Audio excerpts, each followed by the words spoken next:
ഇത് മാസ് മോട്ടോഴ്സിൽ നിന്നാണ്. നമ്മുടെ ഹീറോൻ്റെ പ്ലഷർ വണ്ടി എൻജിൻ സൈഡിൽ നിന്നൊരു സൗണ്ട് പറഞ്ഞിട്ടാണ് വണ്ടി വന്നിരുന്നത്. പിന്നെ അതുപോലെ തന്നെ ലെഫ്റ്റ് സൈഡ് ബ്രേക്ക് പിടിക്കുന്ന സമയത്തും നമുക്ക് പ്രോപ്പറായിട്ട് വണ്ടി സ്റ്റാർട്ട് ആകുന്നുണ്ടായില്ല. അപ്പോൾ എൻജിൻ സൗണ്ടിൻ്റെ ഭാഗം നമ്മൾ ചെക്ക് ചെയ്യുന്ന സമയത്തുണ്ടല്ലോ അതിൻ്റെ ബെൽറ്റ് പൊട്ടി കിടക്കണം കേട്ടോ.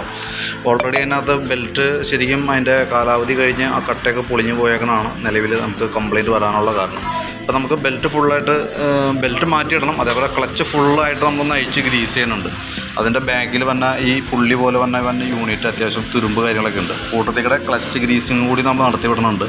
അതിൻ്റെ ഈ റോളർ പിന്ന് കാര്യങ്ങൾ ഈ 3 റോളർ പിന്നും കൂടി നമ്മൾ മാറ്റുന്നുണ്ട്. കാരണം എന്ന് വെച്ചാൽ ഇത് ചെറുതായിട്ട് ഈ വീലിന് ഇവിടെ ചെറുതായിട്ടൊരു ഓവലായി തുടങ്ങിയിട്ടുണ്ട്. അപ്പോൾ ഈ പിന്ന് പുതിയത് ഇടുമ്പോൾ അത്രയും ഒരല്പം കുറവ് ആശ്വാസം കിട്ടും. അപ്പോൾ അത് കണക്കാക്കിയിട്ട് നമ്മൾ അതിൻ്റെ പിന്നും റോളറും മാറ്റി ഗ്രീസ് ചെയ്തെടുക്കുന്നുണ്ട്. കൂട്ടത്തിക്കടെ അതിൻ്റെ ഓയിൽ സീലും അതിൻ്റെ ഓറിങ് കാര്യങ്ങളൊക്കെ മാറ്റണം കേട്ടോ.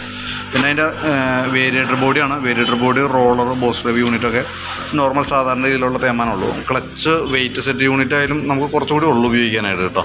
അപ്പോൾ തൽക്കാലം ക്ലീൻ ചെയ്ത് കേട്ടോ. പിന്നെ കഴിച്ചൊന്ന് ഗ്രീസ് ചെയ്തിട്ട് ക്ലീൻ ചെയ്ത് റീസെറ്റ് ചെയ്യാം കേട്ടോ. പിന്നെ നമുക്ക് ഈ ലെഫ്റ്റ് സൈഡിലെ ബ്രേക്കിൻ്റെ സ്വിച്ച്, ഇതാണ് അതിൻ്റെ brake switch. Left side brake പിടിക്കുന്ന സമയത്ത് സെൽഫ് ഇടുക നോക്കുമ്പോൾ കിട്ടുന്നുണ്ടായില്ല. അതാ ബ്രേക്ക് സ്വിച്ചിൻ്റെ കംപ്ലൈൻ്റ് ആണ്. അപ്പോൾ നമ്മൾ റൈറ്റ് സൈഡ് പിടിച്ചാണ് സെൽഫ് സ്റ്റാർട്ട് ചെയ്തുകൊണ്ടിരുന്നത്. അപ്പോൾ അത് നമ്മൾ ക്ലിയർ ചെയ്യുന്നുണ്ട്. പിന്നെയെന്ന് പറഞ്ഞാൽ വണ്ടി ശരിക്കും പറഞ്ഞാൽ ഇടയ്ക്ക് എപ്പോഴെങ്കിലും ഗ്യാപ്പ് ഉള്ളപ്പോൾ ഒന്ന് കയറ്റിയിട്ട് ഫുള്ളായിട്ട് ജനറലായിട്ടൊന്ന് സർവീസ് ചെയ്ത് പോയാൽ നന്നായിരിക്കും. കാരണം അതിൻ്റെ എല്ലാ ഭാഗങ്ങളും നമ്മൾ ചെക്ക് ചെയ്യേണ്ടതായിട്ടുണ്ട്. വണ്ടിയുടെ പഴക്കത്തിൻ്റെ അനുസരിച്ച് വണ്ടിക്ക് മെയിൻ്റനൻസുകൾ വരും. അത് ശരിക്കും പ്രോപ്പറായിട്ടാണ് പീരിയോഡിക് സർവീസ് എന്ന് പറഞ്ഞു കഴിഞ്ഞാൽ 4 മാസം കൂടുമ്പോൾ ചെയ്ത് പോകണമെന്നുള്ളതാണ് ശരിക്കും കമ്പനി പറയുന്ന ഇൻസ്ട്രക്ഷൻസ്.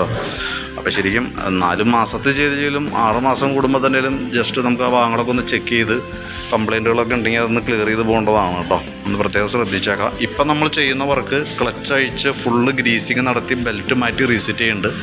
ബ്രേക്കിൻ്റെ സ്വിച്ച് മാറ്റുന്നുണ്ട് കേട്ടോ. ഇത്രയും കേസാണ് ഇപ്പോൾ നിലവിൽ നമ്മൾ ചെയ്യണേ. മറ്റേ സർവീസ് സംബന്ധമായിട്ടുള്ള സർവീസ് ജനറലായിട്ടൊക്കെ ചെയ്യണമെന്നുണ്ടെങ്കിൽ ഓൾറെഡി നമുക്ക് ബുക്ക് ചെയ്തിട്ട് വേണം വരാനായിട്ട്. ഇപ്പോൾ നമ്മൾ കണ്ട കംപ്ലയിൻറ്റ് ക്ലിയർ ചെയ്തിട്ടുണ്ട്.